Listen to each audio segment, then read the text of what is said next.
الكره دوليفيو من الجهه البعيده، دوليفيو يحاول، دوليفيو يتوغل، ممكن يحول، ودوليفيو وهي جول جول جول جول جول جول.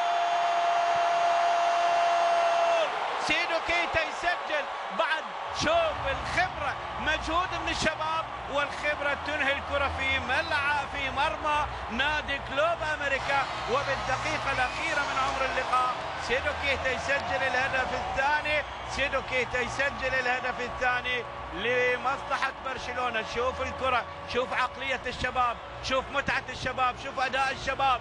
توغل دوليفيو وحصل على الكره ببراعه، والخبره بالمتابعه والمكان والتمركز السليم من سيدو كيتا يسجل من خلالها هدف التقدم لبرشلونه. شوف المتابعه، شوف الشباب، شوف همه الشباب، شوف جيرارد دوليفيو، وشوف الخبره وين تمركز سيدو كيتا واندفع من خلف المدافعين وسجل الهدف الثاني رغم انه الكره بقدم اللاعب خورخي ريس.